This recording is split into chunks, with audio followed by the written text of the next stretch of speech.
Thousands of Haitians have taken to the streets to protest President Jovenel Moise's plan to overhaul the country's constitution. Moise says it's deeply flawed. Protesters insist it's vital to democracy.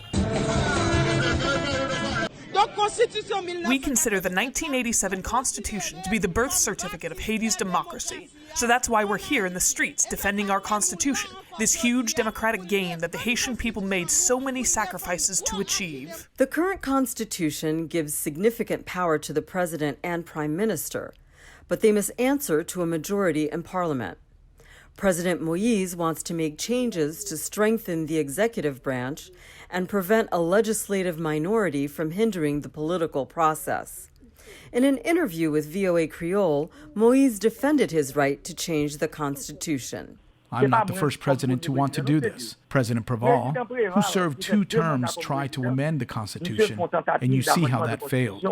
He said at the time that this Constitution is a cancer for the country. An opinion poll published in December found most Haitians are in favor of making changes to the Constitution. But protesters don't trust President Moise to do it. One person, one group, a clique can't change it. If the Constitution needs to be changed, the whole country must agree to it, including university students. We don't want them to touch this Constitution.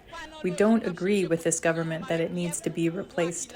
A constitutional committee named by the president is charged with drafting a new document, then submitting it to the public for review. Former lawmaker Jerry Tardieu led a committee to amend the 1987 Constitution and the now defunct Parliament. We agree that the current Constitution is problematic, but we don't agree that it should be changed haphazardly. Jovenel Moise named a constitutional committee that does not represent all sectors of society. But the president says Haitians will have a chance to weigh in. I will publish the final draft, and the people will have a month to examine it, then vote yes or no on it. This is about a unilateral decision.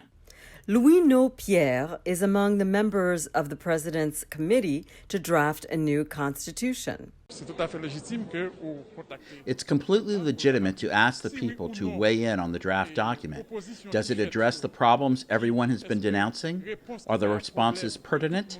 If so, they can accept it and it becomes law. But activists and opposition groups say they will not participate in the constitutional referendum scheduled for June 27. Sandra Lemaire, VOA News.